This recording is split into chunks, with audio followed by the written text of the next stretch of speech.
Hello and welcome back. I'm Joseph Hoffman, and in this lesson we're going to be learning the right hand part for the B section of the Song of Twilight by Yoshinao Nakada. Let's check out the score to get started. Here's the score for the Song of Twilight. Today we're going to be working on the B section, which starts here in measure 9. Now, before we tackle the B section, let's review what happens with a first and second ending. When you see this symbol right here, that's called a first ending. And I like to think of it as door number 1. Let's pretend my finger is going along through the music, and I get here, and this first ending, I'm going to pretend is door number 1. So I'm going to go in that door and play the first ending, and then when I get here to the repeat sign, that teleports me back to the start of the song.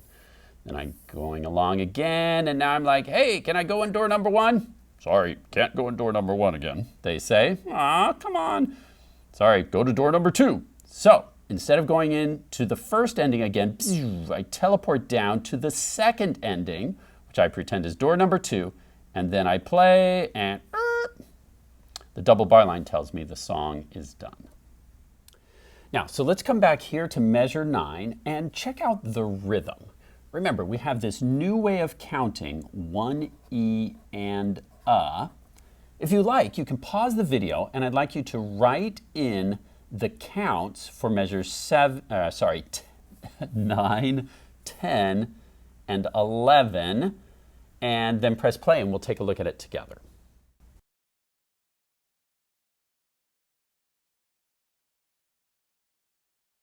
Okay, let's check out the rhythm for measure 9. I'd like you to count the rhythm out loud while you tap or clap the rhythm together with me.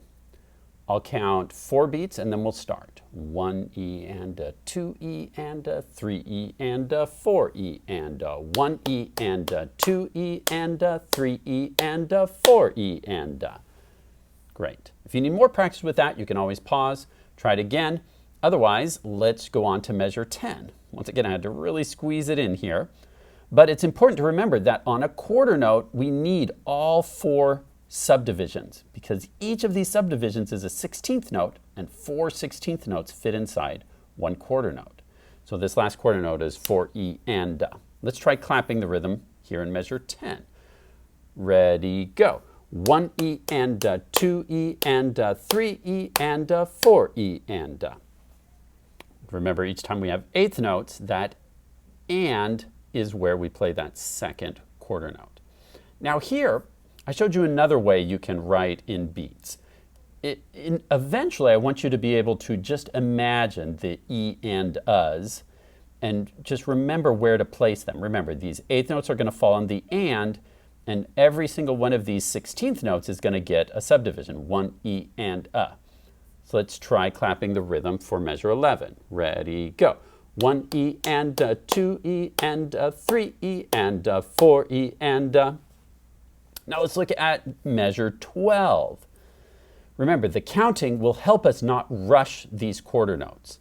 It's very easy to rush these longer, slower notes in a song where we have 16th notes. So the counting can help. How long do we hold this quarter note? 1 E and a.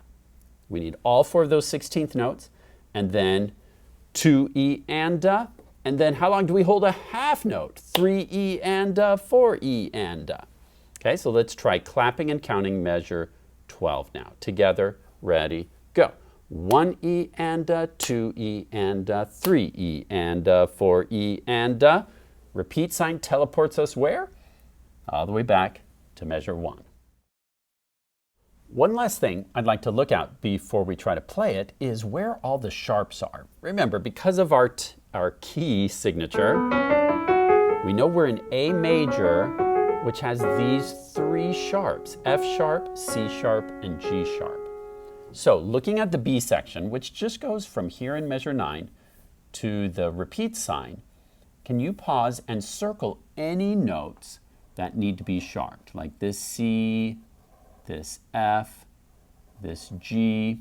Pause to find all the rest on your own, then press play to go on.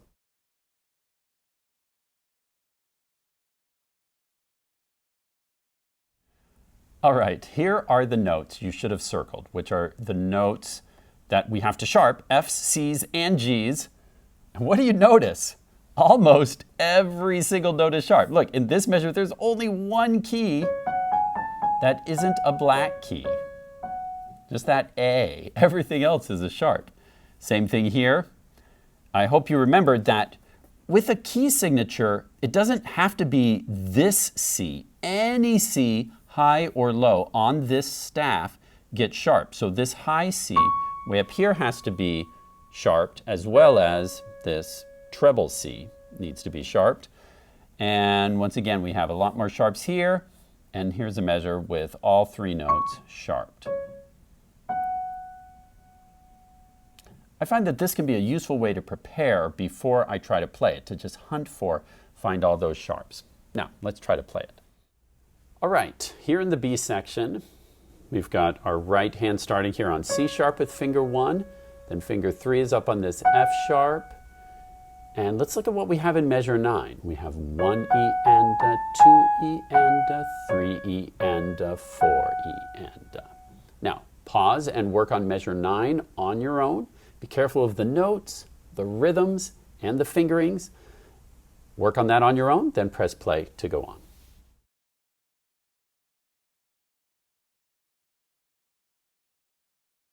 Okay, in measure 9, you should have had 1 E and a 2 E and a 3 E and a 4 E and a. Now, let's look at measure 10. What do you notice about these first 4 notes? They're the same 4 notes that we just played in measure 9. But what's different? Now the fingering is different. Now instead of a 1, 3, the sheet music is encouraging us to do 1, 2. Why would that be? Usually something like that is going to prepare us for something that's coming. And it turns out in this case, it's got a finger 2 on the F sharp, so it's easier to go up to that high C sharp. 1 E and a 2 E and a 3 E and a 4 E and a. 1 E and a 2 E and a 3 E and a 4 E and a. Now pause the video and work on measure 10, then press play to go on.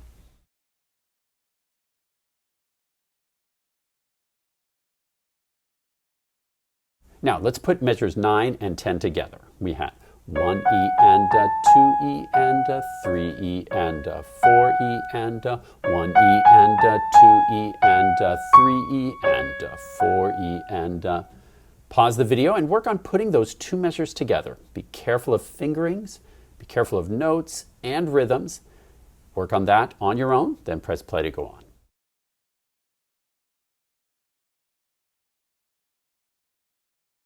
Now, what do you notice in measure 11? Check out these first 4 notes. Are they the same or different from what we just played in measures 10 or 9? If you said the same, you're correct. Now this time, since it doesn't give us a number here, we usually can assume it's going to be the same as what we just did. So let's try 1, 2, 3, 4, and then we'll see that works out with a 3. Then we need a finger 1 on the F sharp, and that's going to prepare us to go all the way up to this next note. Can you tell me the letter name of this next key starting on beat 3? How do we figure out ledger lines? Well, I like to use flag F. I know that the top line of treble staff is F, and then every ledger line up is just a skip. So we had 2 ledger lines up plus a step, so we know that's a D. And then we step down, step down. So measure 11, we get 1 E and a 2 E and a 3 E and a 4 E and a. Now pause to work on measure 11, then press play to go on.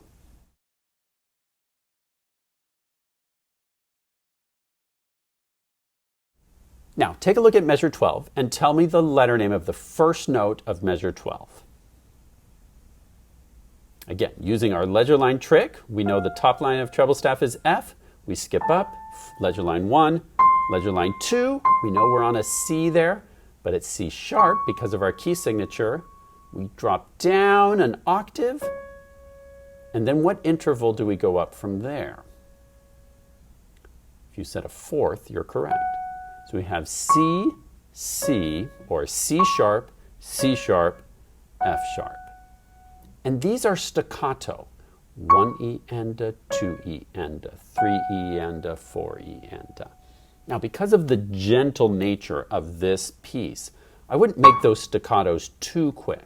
1E and a 2E and 3E and a 4E and a. I'd make them a bit gentle, not so rushed or so clipped.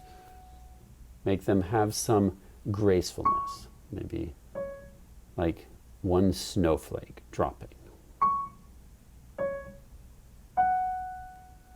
Now, let's put measures 9 through 12 together. It will sound like this. 1E and a 2E and a 3E and a 4E and a 1E and a 2E and a 3 and a 4E and a 2E and a 3 and a 4E and a 1E and a 2E and a 3 and a 4E and a. Now I'd like you to pause the video and work on measures 9 through 12 while counting the beat out loud. Be careful of the sharps. Be careful of the rhythms. Be careful of fingerings. Lots to think about, but good thing you're getting this advanced so that you can think about all those things. Carefully practice measures 9 through 12 on your own, then press play to go on.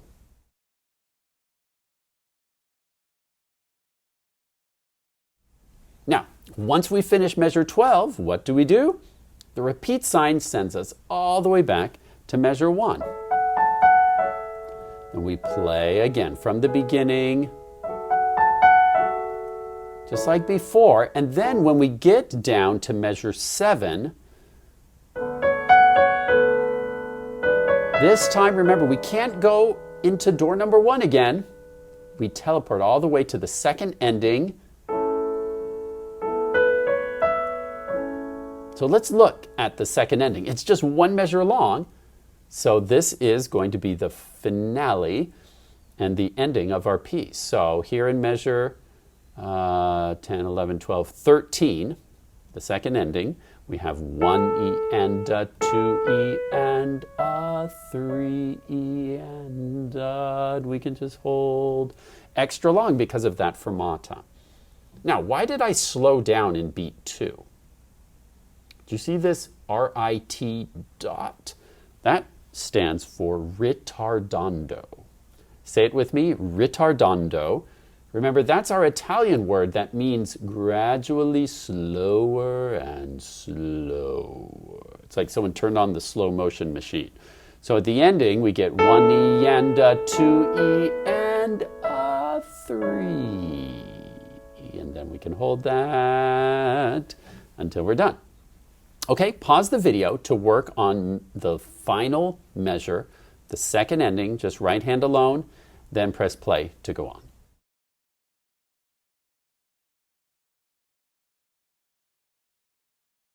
All right, now you know the right hand part for the B section, and you've learned the second ending right hand part, 1E and a 2E and a 3. As you're practicing this week, I really encourage you to do the counting out loud. And that will help you master this new, more advanced way of counting. The 1E and a 2E and a 3E and a 4E and a. It's a tool that I want you to get used to and to master. So take the time to practice it as you play.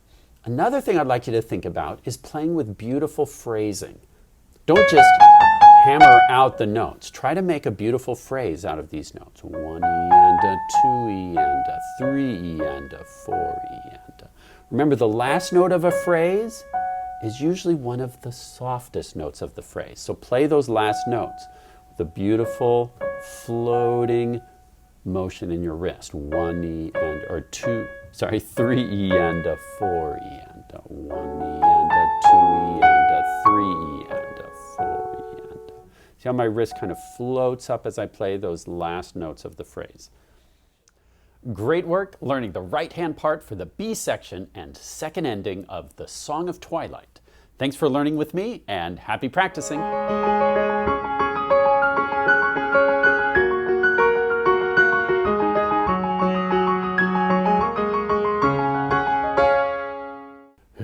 Scuba, since we've been learning Song of Twilight, what do you say we do some nighttime jokes? You bet.